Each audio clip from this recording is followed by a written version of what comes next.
Бауырлар, автокөліктің кілттеріне келетін болсақ, Chevrolet Monza автокөлігінің кілті, есіктерін құлтап ашу батырмасы, багажниктарын ашу батырмасы, екі бірдей қосалқы кілттері бірге берілетін болады, бауырлар. Chevrolet Onix автокөлігімізге келетін болсақ, сол баяғы Chevrolet Malibu, Chevrolet Spark автокөлігінің кілттеріне ұқсайды. Автокөлікте бескүлчевой доступ қарастырылған, есіктерін құлтап ашу батырмасы және багажниктарын ашу батырмасы қарастырылған. Мінекей алдарыңызда екі бірдей бақталас құрдас автокөліктер, бауырлар. Екеуі де 2023 жылғы 1.5 бензин цеп моторлы бензин қозғалтқышымен болып келеді. Chevrolet Monza автокөлігіміз Chevrolet Onix 1.2 турбина ремен мотормен бензин қозғалтқышымен болып келеді. Chevrolet Onix-ға келетін болсақ, бұл автокөлігіміздің түсі аппақ түстегі, бауырлар. Chevrolet Monza автокөлігімізге келетін болсақ, ақ маржан түстегі, бауырлар. Шамдары линзалы, екі бірдей автокөлікте шамдары линзалы, күндізгі жарық шамдары мен автокөліктің алдыңғы және артқы бамперлеріне парктрониктары қарастырылған. Chevrolet Monza-ның тек қана артқы бамперлеріне парктрониктары қарастырылған, бауырлар. Автокөлік алдыңғы жетекте екеуі де 205-55-16-лық жеңіл балқытылған титандық дискілермен, Chevrolet Onix-та 195-55-16-лық жеңіл балқытылған титандық дискілері қарастырылған, бауырлар. Автокөліктердің ендеше сіздерге сыртқы көрінісін көрсетіп берейін. Екеуінде де люктары қарастырылған, екі положениеде ашылатын, бауырлар. Chevrolet Monza автокөлігіміздің алдыңғы бамперлерін қарасаңыздар, қандай әдемі агрессивный бамперлермен, бауырлар, решеткаларымен. Chevrolet Onix-қа келетін болсақ, сәл агрессия жетіспейді бұл автокөлікте. Өздеріңіз көріп отқанда алдыңғы бамперлерінде Chevrolet Spark-ке ұқсатып істелінген, бауырлар. Мінекей Chevrolet Spark-ты қарасаңыздар, Spark-ке ұқсатып істелінген екен. Chevrolet Spark-тың алдыңғы бамперіне ұқсас, бауырлар.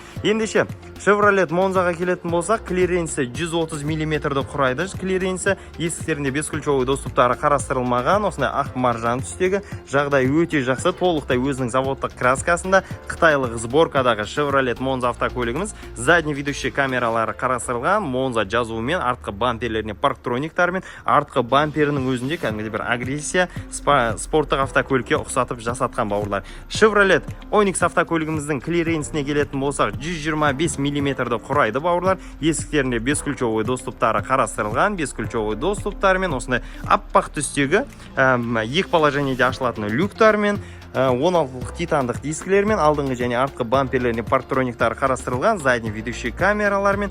Chevrolet Onix пен Chevrolet Monza-ның арты бірдей деп ойлап қаласың, кәдімгідей жазулар болмаса, ешқандай айырмашылық жоқ. Бірде екі турбина бензин қозғалтқышымен, бауырлар. Осындай сыртқы көрінісі Chevrolet Monza мен Chevrolet Onix-ның сыртқы келбетіне келетін болсақ, Chevrolet Monza қайда үлкенірек, ені ұзындығы Chevrolet Onix-ға қарағанда үлкенірек болып келеді, бауырлар.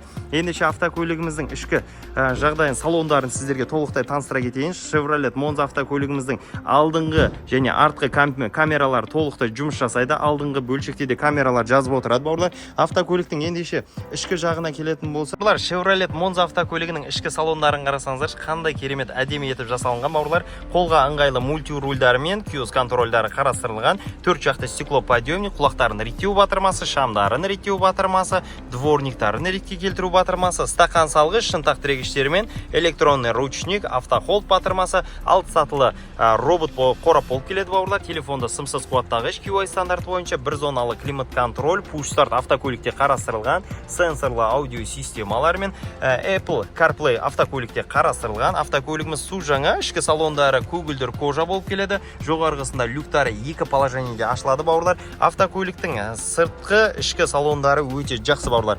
Так, автокөліктің есіктің обшивкаларына келетін болсақ, маған бір ұнағаны Chevrolet Monza автокөлігінің багажнигін кілтпен де ашуға болады, және де ішкі есіктің жақтауындағы осы батырманы басатын болсағыңыз, багажник ашылады, бауырлар. Автокөліктің ендеше сіздерге артқы отырысты көрсетейін сіздерге. Орындықтарын стеклоподъемник, стақан салғыштары мен кожалары өте жақсы. Артқы жақта ешқандай қиналмайсыз, қысылмайсыз. Артқы орындықтары да өте жақсы, бауырлар. Автокөліктің артқы багажнигіне келетін болсақ, 405 литр багажникті құрайды. Запаска ключтері баршасы жап жаңа, су жаңа, әлі салынбаған. Запаска ключтері баршасы қарастырылған автокөлігімізде.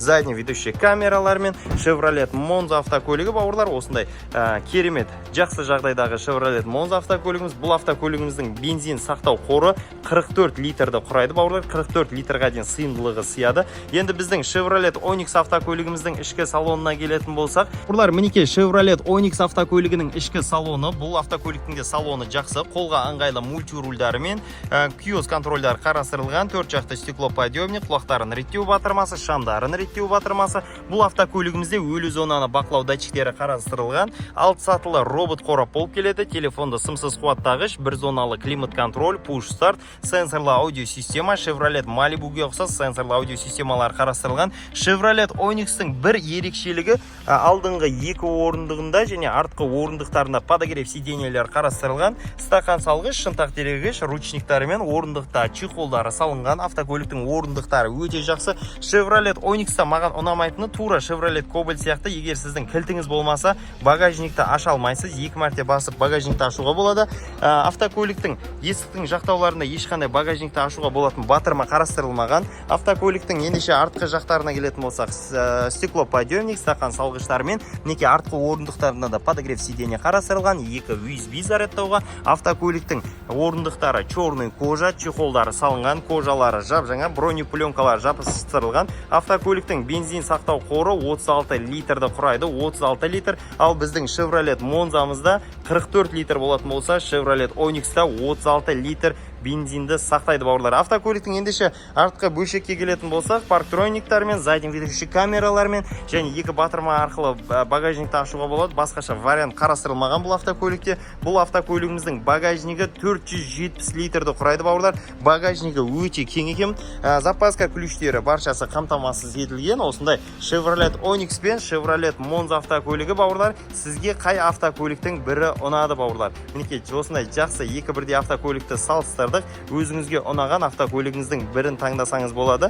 Енді бұл автокөліктің капотының астарына келетін болсақ, бұлар Chevrolet Onix автокөлігінің капотының астында 123 аттың күші бар. 1.2 турбина, 3 цилиндрлі мотор қарқынды жұмыс жасайды. Бұның бізге ұнамай қалған себебінің бірі мотордың ішінде ремень қарастырылған. Сол себепті көп адамға ұнамау себебінің бірі осында бауырлар. Негізгі автокөліктің кузовтары, ходовка моторлары жақсы.